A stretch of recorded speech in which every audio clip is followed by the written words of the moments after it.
From CRI Simple Numbers, this is Profitability Playbook, the Simple Numbers Podcast, a podcast for those championing market growth and anchoring the nation's economy, small businesses, and entrepreneurs. Hey everyone, welcome to another episode of the Simple Numbers Profitability Playbook Podcast. I'm Mike Maxon, that's Brandon Gray, and we're joined by a special guest today, Karen Kopp of Kopp Consulting. And let me tell you a brief overview of her because I'm going to ask her about her business in a second to explain it. But I love the tagline. I was looking for this. I was like, how do I say about her company? And this is the best way to do it. They land meetings for you all using superior sales messaging and the right approach so you and your team have more opportunities to close. That's the best. You got chief door openers, which I do like that. I do like that phrase there. So that's cool. And you're the chief door opener of the. I'm the chief door opener. I've had a lot of fun with that title over the years. Good. Yeah, I like it. It is unique. I think one time, it might have been when we just did our master. You spoke, Karen spoke at our mastermind group. And I think the emails going by and I saw your title come through. It's like Karen Kopp, chief door opener. And I'm like, oh, that's pretty neat. So, but we appreciate you joining us today. And, we have some nice softball questions. I know when we were sending messages back and forth about what we're going to talk about, we try to make it easy and really just make this a nice conversation so the people out there can not only hear what you're about, but hear what great, information you have in the world of sales and everything going on. But first, just kick it off and tell us a little bit about your business and more in depth of what you all do. And then we'll go from there. Yeah, awesome. Well, thank you for having me. It's really good to be here. This is our 27th year in business. I cannot believe it's been that long. We get our clients in the door with their prospects for the first meeting. So this is the access to the executive level decision makers that people need to meet in order to start the business development process. And if you can't get in the door, you really can't do much of anything else in sales. So it's a really critical component. It's great for people to work on closing skills and and deal flow and all of that. But if you're not at the table in the beginning, you really don't get to do anything else. And it's one of the hardest parts of sales, bar none. Everybody tells me that. It takes a certain kind of seller who really loves this part of hunting. And we only hire senior level business developers to represent our clients professionally who use superior sales messaging. We'll probably talk a lot about that today, that gets these doors open. It's not easy to get somebody to answer a phone. And so you have to say the right things. You have to do the right things, or they're not going to want to talk to you. And so that's what we do. We do the right things. We set the program up properly. A lot of people have trouble with that. And we land the big meetings so our clients have more opportunities to close.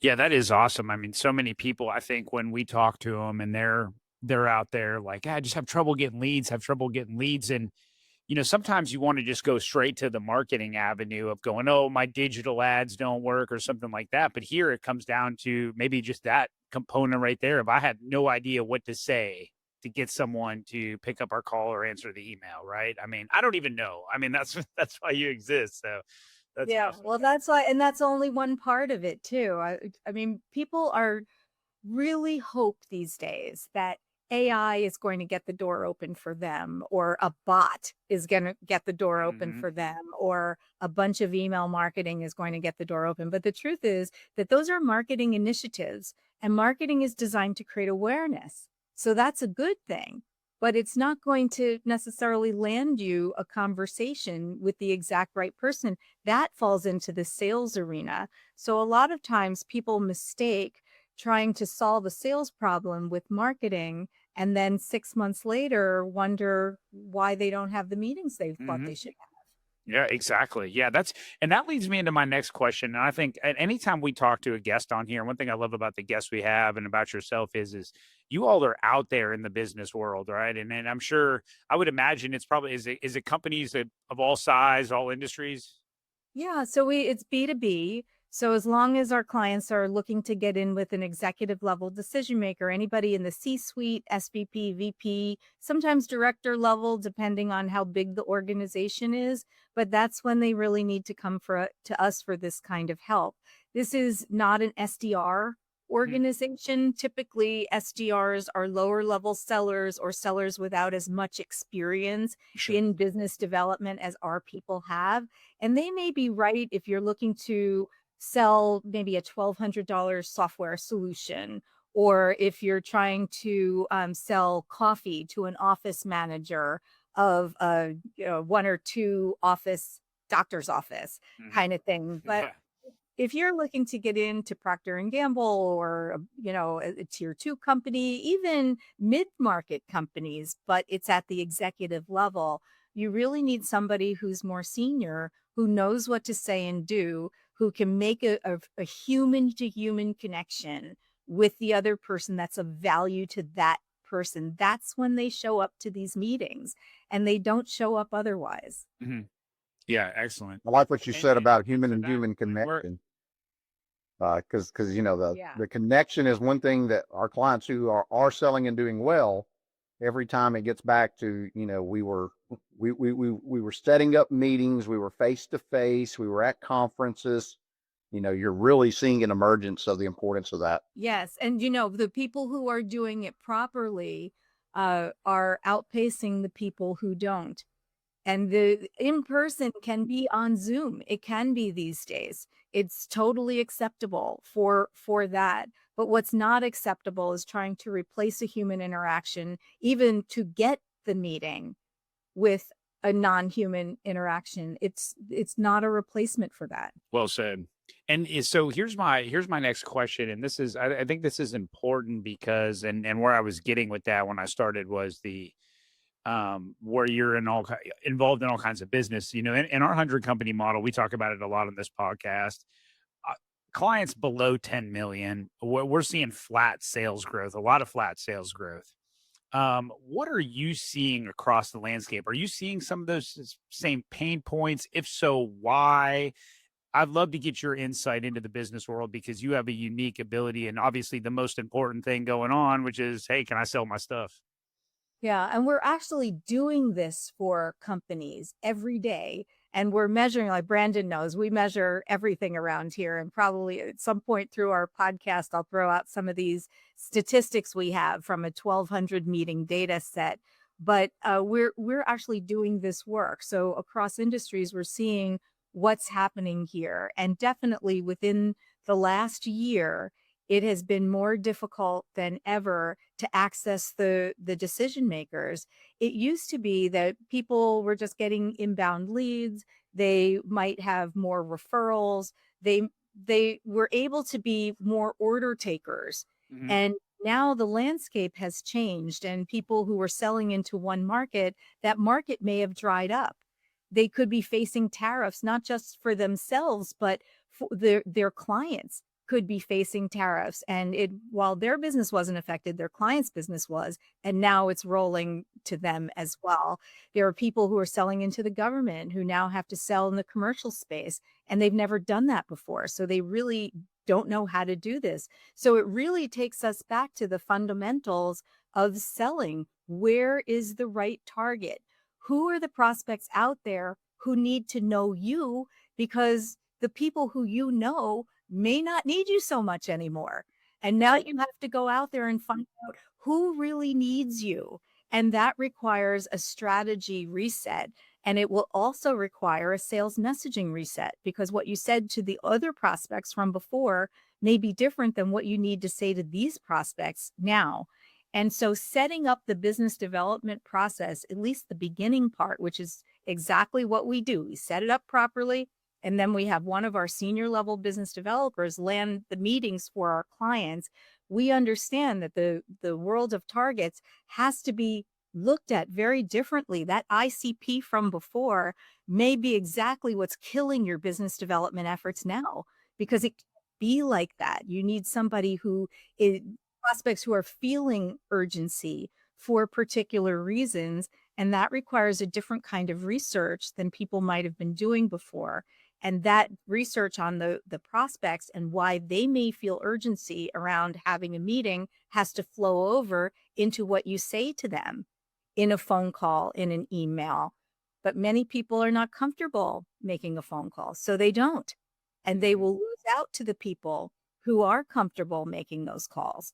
What they say when they reach somebody live is critical. How do you engage that person in a conversation that would be meaningful to that person so that that person wants to have the meeting with you?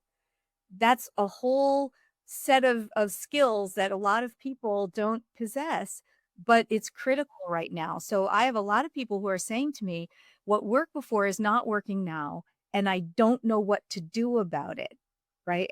But they have to approach it differently, and they may just need some outside help from people who do this all the time.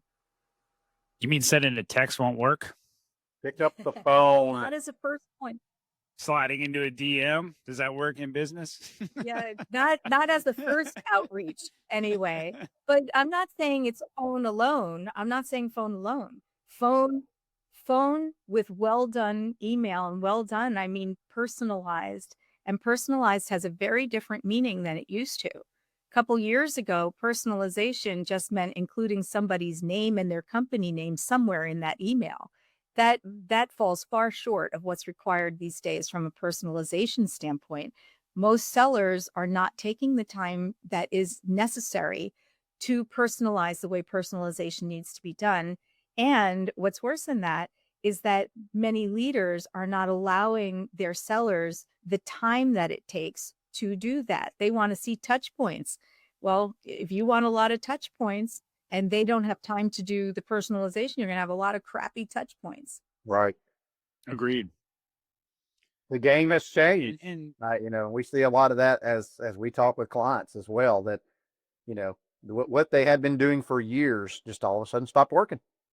So makes sense. Yeah. Especially if they had order takers as salespeople, but they were calling them salespeople. But if you really, really look at how they're getting their leads, how they're getting the clients, that they really fall into the category of order takers.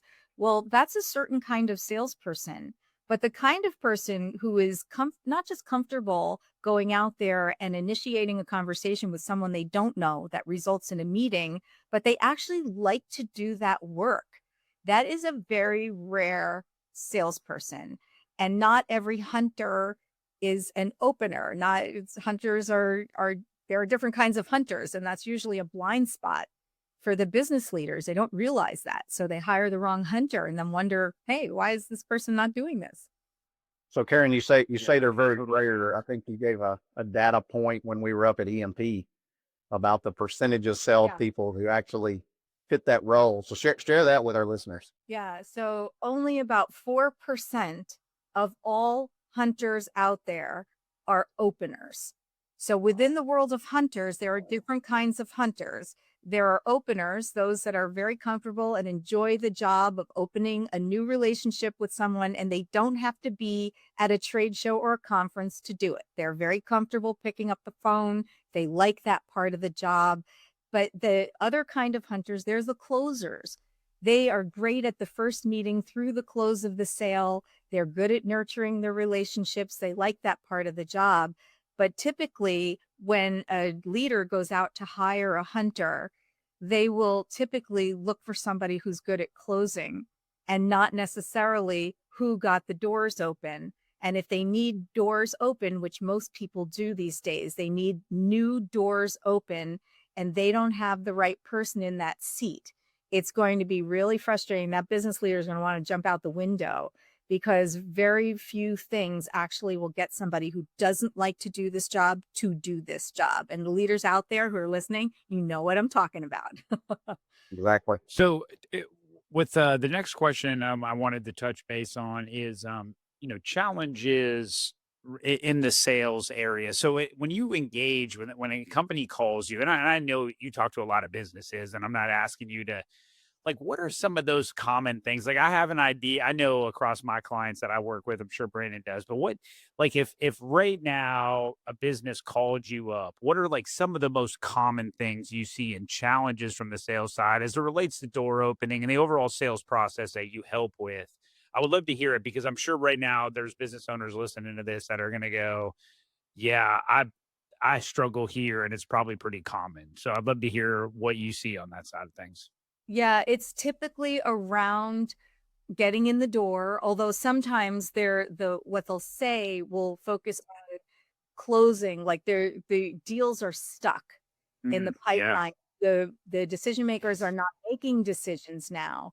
And part of the biggest reason why that's happening is because the people they were targeting are not the people who are feeling urgency. So it actually goes right back to a targeting issue. Yeah. Spend time with people who are more likely to make decisions for a certain reason. There is a group of prospects out there, everybody. I'll share this with you because there is hope, but there is a group of prospects out there for you who has to make decisions. You just may not be talking to them. So that's a targeting issue, and spending your time with people who are more likely to feel urgency for particular reasons, being able to get those conversations with them. So another thing they'll say to me is, what worked before is just not working now. And I don't understand what is working now. So we'll share with them what we see across industries, which is working, which we talked a little bit about that, with making sure you're focused on only the right prospects. In fact, for us, another one of these statistics that Brandon likes so much is that the percent of prospects that you're working that meet your newest definition of the right kind of prospect, which a lot of times people don't even have the newest definition of the right kind of prospect, that percentage should be 100%. We won't even load them into our CRM to start working on them on behalf of a client if they don't 100% meet these filters. Wow. Yeah. Wow. And then That's good. we will also make sure that as close as we could get to right, their contact information has been verified, phone, email, cell phone, verified before a door opener ever touches that information. Because you don't want a senior level business developer spending his or her time looking up an email address because it was wrong, or doing all sorts of research for personalization only to find out that the phone number doesn't work. That workflow can be taken off the plate of the business developer and given to somebody else ahead of time. And most of the time it's not. Mm-hmm. Yeah, excellent. And that I will tell you right now, I don't know how many times I have had a client tell me like the exact, hey, it's taken a while to close, or they're not closing as fast enough, or yeah, man, I have like 20 proposals out. We haven't heard anything back on 15 of them. I mean, just so common there. Yeah, well, and some of that too, I mean, I would say that's primarily a targeting issue these days because that's changed, as I said. But also, I find a big gully after the proposal is given to the nurturing process, which is so critical. People will lob over a proposal and want the customer to do the rest. Well, guess what? You're not done once that proposal goes over. There could be other influencers involved in that decision. Have you met with them too? Mm-hmm. When's the last time you contacted the decision maker? And always, in every step of the sales process, a best practice that we tell everybody is to get a date and time for the next step in the sales process.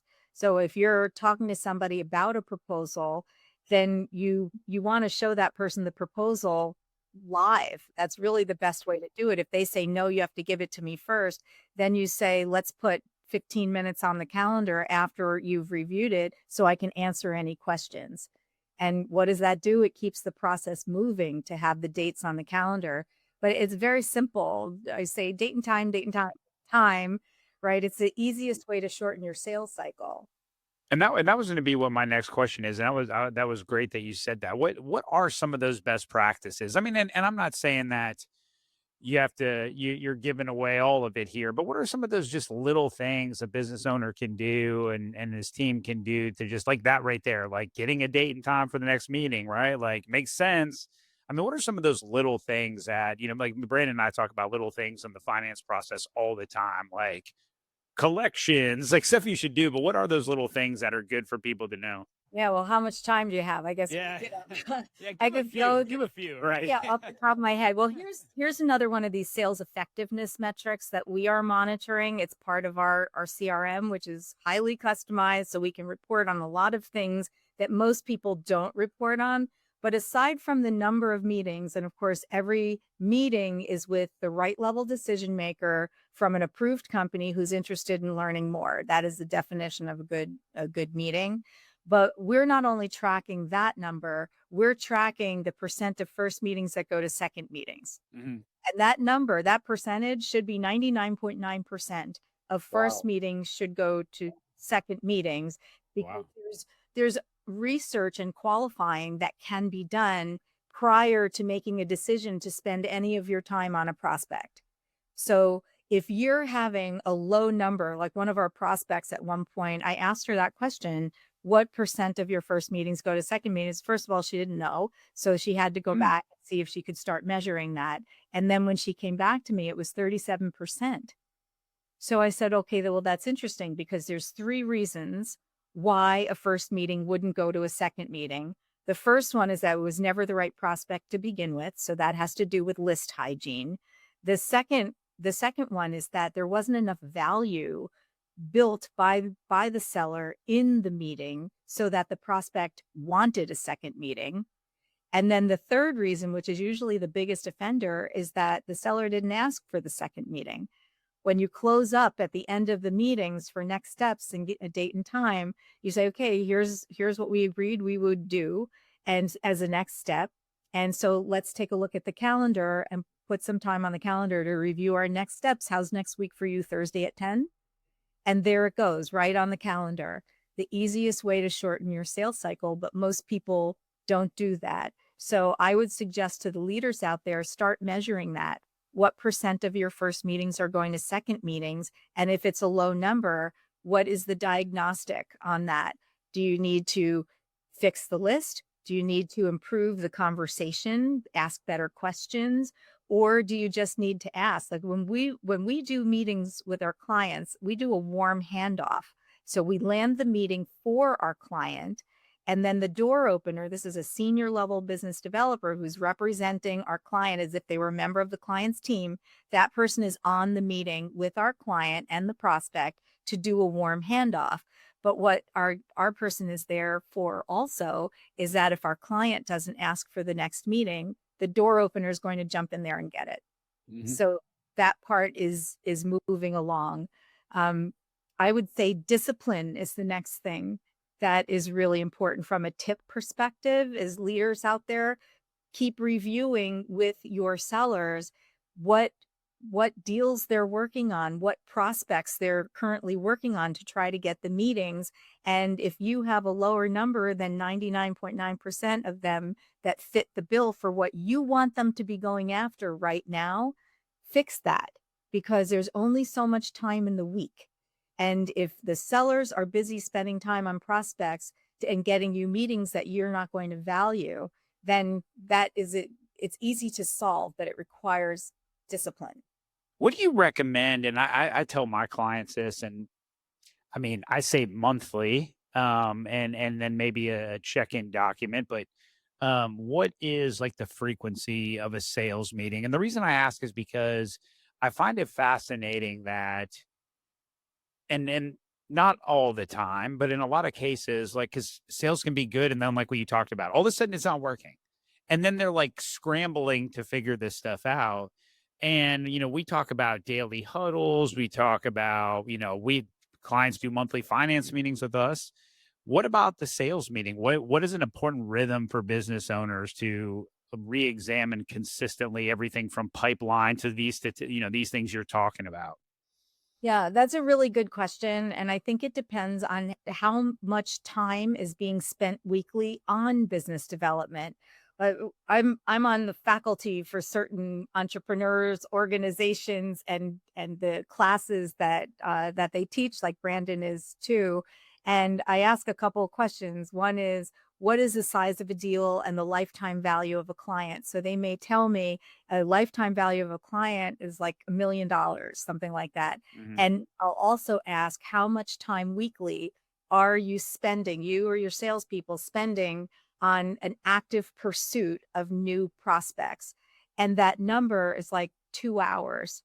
So the big question is, if you can have $1 million new client And we know sales solves pretty much all problems in business. Yeah. Why are you only spending 2 hours on this? Like, why is that? That just doesn't make any sense to me. So it's really important when you're looking at the cadence of these meetings. If you're only spending 2 hours in business development, well, first of all, you may want to fix that, but you probably only need a meeting once a month. If you're spending 40 hours a week and you have 3 sellers, you're probably going to want to review weekly or biweekly what's happening. If you want more meetings, then you're going to want to focus on that aspect of the pipeline. A lot of times people will say to me, we want more meetings, but then in their reviews with their salespeople, they're only focused on closed deals. So if you're focused on closed deals, especially, that's what they want to focus on because that's where the commission is. And it comes at the expense of who's keeping the top of the funnel full from a sales perspective. And that's one of the reasons why we exist. Because if the sales team is doing a good job, they're going to need to spend their time closing sales. Who's getting the new opportunities that are exactly right? And so if you have a door opening company doing that for you, and can't be SDRs if it's a executive level decision maker, you have them feeding you the right meetings with the right people, and then your salespeople can focus on closing more sales. The whole engine goes faster. Nice.